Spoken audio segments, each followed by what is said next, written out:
All right. Good morning, everyone, and welcome to another episode of How I Met Your Mortgage.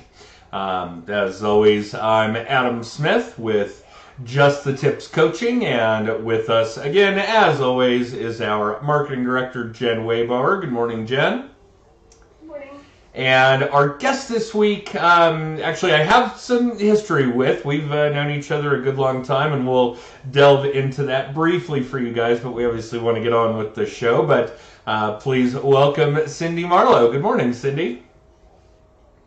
Good morning. How are you? Good. Thanks for having me. Oh, no, it's our pleasure, I assure you. It looks like your connection is a little spotty, Cindy. We're getting a little bit of your video and audio freezing, but we'll catch as catch can, as it were. And now I can hear all kinds of dinging. That must be appropriate. Okay, so just so you guys have a little bit of background, I've actually known Cindy since basically day one for her in the real estate industry. She may have a better recollection of how we met, but I do recall when we met. Cindy was actually, I think, doing paralegal work, and this was probably more than 15 years ago. And I want to say it was even Davis, Graham, and Stubbs. Is that right? Yeah. And of course, the joke at the time, and I'll probably catch flack for this because I'm sure my father will watch it at some point, watched a show here either live or in syndication if he's not already watching, was that Cindy was actually working at a law firm that my father was a partner at, and the joke with him is that he's had more partners than anybody in Denver because he's been with so many big firms over the years. But nonetheless, yes, we think that that's certainly very entertaining stuff. Cindy, how long ago was that? When did you get into real estate? So you're live or in syndication. A long time ago. Not already watching. Say that again. It was how long? 2003. 2003. Wow. Okay. Yes, that is a good while ago. And tell us what led to that. Obviously that's a pretty significant transition, going from working at a law firm, and I don't know what people know about the legal practice, the inside game, but paralegals work hard and get paid well. So real estate's a pretty significant departure. Obviously, being a paralegal doesn't carry with it a whole lot of sales requirement. So certainly a very different animal that way. Tell us how you, or why, I guess, even before how, you decided to make that transition. Well, I was a single mom and I needed more money. Isn't that what causes everybody to change? And I went to the library and got a book on what rich people do to generate more revenue. Was it going to be a side business? Was it going to be stocks and bonds? And real estate was one of the areas to investigate, and so I started looking into rentals and fell in love with the product, and that led me to becoming licensed. Okay. And where did you start? When you first got into real estate, what company did you join? What did that first, I'll bet that was intimidating. What did that first look like for you? Well, I had quite an advantage because between 2003 and 2007, I went from 0 to 21 rentals. So I was learning the business from the inside. And so when I got licensed, I went to Remax Alliance in Westminster and sold myself as an investor and relatively experienced in the purchase and release of properties. So they took me on without any questions. Nice. Okay. And have you made a transition since then, or are you still with the same company? In 2017, I went out on my own. So now I'm independent, a managing broker. I have one realtor in my brokerage with me. It turns out she's my mentor. She was also a paralegal, and she left the legal field before I did, and we talk on the phone every day, and just an amazing lady, and so now we're working together. It's really great. Oh, that's a lot of fun. And the tables have turned just a little bit that way. That's really cool. Yeah. Okay, so going back to day one here, nearing 15 years, where am I at, 16 years ago? Holy cow. We have known each other for a long time. Long time. Tell us about, and obviously you're already doing some work for yourself at this point, acquiring investment properties, those sorts of things. What did it look like for you to branch that out into attracting consumers to use you to buy and sell? What was your, lead generation platform? What were you doing? Were you picking up the phone? Were you exercising social media? I certainly wanted to get into some of the television program work that you've done, because a lot of us have seen that. So yeah, give us some idea of what lead generation looked like for you starting out and leading up to now. Well, because of my investment and being associated with most of the real estate investments before I became licensed, I had a pretty hefty database of like 2,200 people back then. So I marketed to my database with postcards, primarily from Unique Litho. I found Feeney and added his marketing into my database. Back when I first got licensed, believe it or not, Zillow was like $60 a month. So I owned 3 zip codes in Thornton and picked up a lot of buyers. It was the buyer's market, right? And started adding them to my database. And I've always known that relationships are the key, and I've always been really good at maintaining them.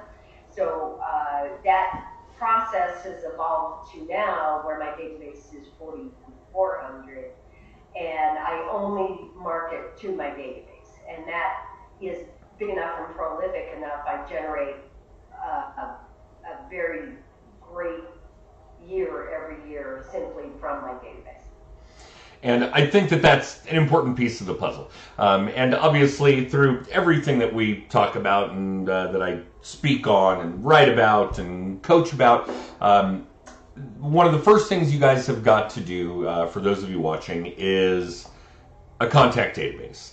In the words of another colleague of mine, you've got to kick ass, take names, numbers, and email addresses. You've got to build up a contact database. Without it, you don't have any marketing or prospecting to do. There are no phone numbers to call. There are no email addresses to drip to. There are no cell phone numbers to text or slide broadcast to, etc. So building up that contact database, which is what Cindy is referring to, and bear in mind in her tenure, she's doubled the size of it, is very, very important. And now basically it defines her business as strictly repeat and referral. So that's really a very, very big deal for you guys that are watching. And I know that's been a piece of the puzzle for you, Cindy, from day one. So yeah, tell us, as time had gone on in your career leading up to today, what other kinds of things you've experimented with. Obviously, being on television is certainly good for credibility, for branding, for 1,000 other reasons. Tell us what other things you've seen and done. Some you like, some you didn't. There may be some that work that you don't like. There may be some that didn't work that you do like. But yeah, tell us what other kinds of techniques and tactics you've experienced over the years and how you'd rate and rank them. Excuse me. Well, every postcard out there, most of them don't work, so I don't do that anymore. I was fortunate enough to be selected to be in Oprah's magazine, and Entrepreneur magazine last December. And that was a brilliant piece of marketing. We were able to get a lot of mileage out of, as far as adding to the credibility of all of my social media and website, what's the word I'm looking for, existence. Just being able to say I was the realtor Oprah chose to be in her magazine, not another realtor. That was really great. I actually have got a marketing director who handles everything. I just give her money and we have meetings. I know what's going on, but I don't have to decide on it anymore. And I really like that. The one thing I would say to absolutely every realtor, I don't care how long you've been doing it, if it's a week or 10 years, if you're not in touch with the same person in your database you like, you're missing out. Because that's where the greatest relationship-based work comes from. I rarely anymore have a negative experience, have to work with someone I don't like, don't want to work with. Everything is just joyous and fun. It's hard. I mean, yeah, you're still doing really difficult real estate transactions, but when the people are copacetic, it's so much better. There are actually two really important points in there that I want for our audience to hit on that Cindy mentioned for those of you watching now or later in the syndication. One is that if you are not in touch with your past clients, there's someone else's prospects now. Plain and simple. If you are a real estate agent in the Denver metro area and you are not in touch with your past clients, Cindy probably will be. So take that one to heart. The other, of course, is that Cindy's right. As you guys do this, as you build a contact database, as you build your business, as these things go on, you're going to get to a point where you only work with people that you want to work with. If there's somebody, and for the most part on my team when it comes to transactional business, for those of you watching that maybe first-time viewers, I own a mortgage company as well, that if somebody's being abusive or rude to my team, if somebody tells me that they want to go shop around, which I know they're not going to find a more competitive deal, these kinds of things, I get to choose who I want to work with. Now, I know a lot of you don't have that freedom and flexibility yet, but keep working. You'll get there. Keep doing the things you know you're supposed to be doing. Cindy's a testament to that. She's done this for 16 years. She's worked hard at it. She's doubled the size of her contact database. She knows the things she needs to be doing, and she's at a point where she only works with people she wants to work with. How great is that? I really hope you guys watching are absorbing that, because that is enormous, powerful stuff. Okay, so Cindy, tell us what kind of stuff you're working on right now. Obviously this morphed in recent years into Redhead Properties, and I've always known you as Red. And that's obviously something that you've carried for a long time. So the branding is fantastic. A lot of people know it, like it, see it, respect it. So tell us what the last few years since you went out on your own look like for this kind of stuff. Well, I rebranded to Redhead Luxury Properties. I still have Redhead Properties, but it's actually waiting to be relaunched and regenerated.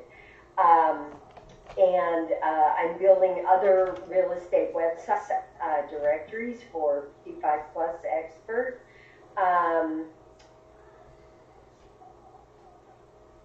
And just continue to work sphere. That sounds horrible, but work with my sphere and keep things generating for as long as I can. Each transaction is so much fun. It's so interesting. And Adam, I gotta correct you on one thing. You said that a lot of people might not be in a position right now to not work with someone they don't want to work with. I would disagree with that. I've turned down people I knew I shouldn't be working with, starting way back at the beginning, because I always figured if I was doing the work with someone I didn't want to be working with, that was keeping me from working with someone I didn't want to work with. So I've always made that choice, even if it cost me money. And I figure I've always made more money with people I didn't want to work with the really double negative of working with someone you shouldn't be is that you're probably not going to have a relationship afterwards, and you're probably never going to generate a referral. So why be there? That's really smart. That's really smart. All right, you guys heard Cindy say it. No question that you've got it. Well, and we talk about things when we're building a long-term repeat and referral business like first-time home buyers. And this is really more prevalent in the finance world than in the real estate world, in the lending world. And I have a lot of coaching clients say to me, I want to do first-time home buyers, want to do first-time home buyer classes, whatever the case may be.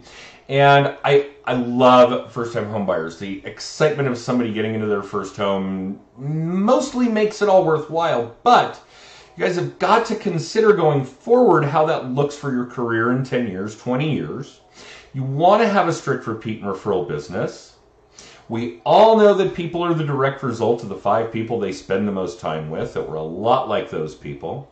So if you start working on and attracting first-time home buyers, and again, it's a little different on the real estate side than on the lending side, and you're seeing a lot of people with borderline credit, no money down payment assistance programs, grants, very difficult transactions, there's a really good chance that these people are going to be in a position to refer more people like themselves. And yes, that will always snowball for you, so be very cognizant about what kind of business, not just what kind of people, but what kind of business, what kind of transactions you want to build that repeat and referral business on. So Cindy, respect. I think that you are in a very, very, very slight minority of your brethren who, as new agents, even now as, I don't want to say successful, but experienced or seasoned agents, would actually just turn a deal away, refer them to someone else, whatever the case may be, because they knew it wasn't a good fit. I think that we're very short-sighted when it comes to that closing, that commission. And for those of you watching, Cindy is absolutely right. The amount of time she saved by not working on that one transaction may very well have enabled her to find 2 or 3 or 5 more that were from people she did want to work with that have subsequently referred her business when that one person never would. So, yeah, Cindy, brilliant stuff. Thank you. Thank you. The other thing about pitching, I've never gone after one type of audience or one geographic area. I go where my clients go. I do what they need to do, whether it's a cabin in Fairplay or 30-acre ranch on the plains, anything in between. The reason I've always kept it very broad is so that my referral market stays broad. If I became a first-time buyer's agent specialist, would that burn me out? Because they're almost always hard. Where when you have somebody who's bought and sold 10 houses and they're upsizing or downsizing, they know everything about it and they're super easy to work with. As long as you know what they want, it's very easy to deliver. It's a very straightforward relationship, not a lot of fact-finding like first-time home buyer is. Yeah, that's very, very true. All right, so I don't want to run out of time because there's still other things I want you to enlighten us on. You've started to kind of brand into a couple of really cool niches, luxury being one, 55 plus being one. Tell us where those avenues made sense for you, why being a specialist is important, and how it's going to broaden that scope of clients for you. Right. So I actually have closed several $1 million properties, and once you do your life, okay, I need the specialist training behind my name so that other people recognize I know what I'm doing. So that's where the luxury came in. The 55 plus was because I moved in to Skystone, Denver, in Broomfield, the 55 neighborhood, and I fell in love with it. It was so much fun. It's the complete opposite of everyone's vision of retirement because it's uber active. You could be busy 100 million times a day if you wanted to. There's so many things to do in Skystone, Anthem, Todd Creek in Brighton. There's, 23, 55 plus establishments in Denver, Metro Denver. There's a lot. That is a lot. Yeah, and lifestyle55realestate.com is should be launching maybe next week, and that's going to be my new directory 55 plus website, because if you Google 55 plus right now, you get At Home's Joan London's website, and it's static. So it'll say, come see our models, and you drive there, and the models have been sold out for years. It's not current. It's not updated. So I'm fixing that with an updated website. Okay, I think that's probably wise. I like it. Okay, and so what do you foresee in the coming years for you, for Redhead? What do you think is going to change next year, year after, for your lead generation, for your contact management, and even for the industry? What do you think's coming at us? Well, there's going to be a little bit of change involved with the iBuyer presence. Right now it's 3% of the market, and they are mostly going buying houses in order to put their foot in the door for title and mortgage and all those ancillary businesses. So that will be some adjustment. I don't think realtors and mortgage brokers and relationships will ever change, because we're people and we do things with relationships. So I see my business growing, more realtors coming in, and I would not object to international real estate. That's something I've always had in the back of my mind that would be very fun. Go live in Spain and buy and sell houses there for 6 months or a year or something. Really, just for the next 10 years, I see a lot more of the same, a lot more fun. I just bought my 23rd property, and I would like to buy a whole lot more before I'm done with real estate, whenever that is, 10, 20, 30 years from now. Okay. And don't get me wrong, there is some amount of consumerism in our viewership. So if you were to address a potential buyer or seller, what are the Redhead highlights? That's funny. What would somebody... that's a hair color joke. Cindy, it's really more orange than red, but for those of you in the Denver market, it's Orange Monday anyway, so we're going to let that slide. But Cindy, what would a consumer want to know about you, about your process, how you work with buyers, how you work with sellers, those kinds of things? Well, number one, I've never come up against a sticky widget I haven't solved. If I don't know the answer, I know someone who knows the answer. So you can have confidence that no matter what you're trying to accomplish, as long as it's logical, feasible, and affordable, it will come to pass. It may not be instantaneous or in the timeline the buyer or the seller wants, but I can definitely make it happen. From a consumer, I am very straightforward. I'm very straight up. You get what you see. And so if you want, I counsel a lot. I make sure my buyers and sellers understand every single step and why we're doing it and where it fits into the overall puzzle. But if that's not the kind of working style you want, that's one of those questions we go over when we meet. Should we be working together? Because a lot of people don't like straight up people. That's true. No question. It's very direct. Yeah. Well, you've certainly always been that. There's no question. Very direct. And again, I know that a lot of you watching don't know that Cindy and I have a long history of knowing each other and have turned each other onto some other ideas when it comes to TV spots or lead generation or those kinds of things. But I can't, I don't know how to stress this enough for our audience. For those of you watching, Cindy came from a very unique background, completely detached from real estate. And granted, her real estate career has had some longevity to it, there's no question. Some of you are considerably newer to the business, some of you have been in longer. And with diligence, hard work, consistency, constancy, you can build a really successful real estate practice no matter your background, no matter your level of education.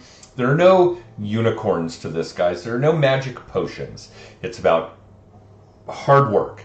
It's about consistency. It's about being constant. It's about those kinds of attitudes and activities that can help you build the kind of successful real estate practice that Cindy has. So I really hope for those of you watching that you're picking up on that. I don't care if you used to be a nurse, if you barely graduated high school. No matter your background, there is a robust opportunity to build a successful business in this industry. And Cindy has identified one of a number of ways to do it. So hopefully that will pay dividends for all of you. All right, Cindy, before we run out of time, we will undoubtedly have people that want to know about you, more about you, how to get a hold of you, both consumers and agents alike. So give us the highlights on how to reach out to you. What's best? Phone, email, carrier pigeon? Tell us. Smoke signal. Smoke signals. Good. That's a good example. I'm at Cindy at redheadluxuryproperties.com, and you can go to my website and learn about me at redheadluxuryproperties.com. And my phone number is 303-912-1478 if you want to text. Jen, make sure you put Cindy's website in the comments of the video there so that everybody watching can find that easily. And Cindy, this has been amazing. I know that these little half-hour windows just shoot right by when we're having good conversation. So let's certainly discuss the prospect of a sequel. We do have a number of agents that are booked on the show again after having already been. So that's certainly not abnormal for us. But hopefully we can convince you to do that with us as well. Great. All right. So, okay, thank you. And again, for those of you watching, if you would like more information about Cindy, about Redhead Properties, about Just the Tips, either our coaching platform or our social media stuff, or if you want a copy of my book, Just the Tips, by all means, use the text code scrolling across the bottom of your screen, and it will ping you back all kinds of information about that. Jen, real quiet this morning. Must be Monday. Anything you want to interject? Any questions for Cindy? Maybe in the next episode, Jen will interview Cindy, and I'll sit and get work done. Perfect. All right. I had a feeling that's what you were up to.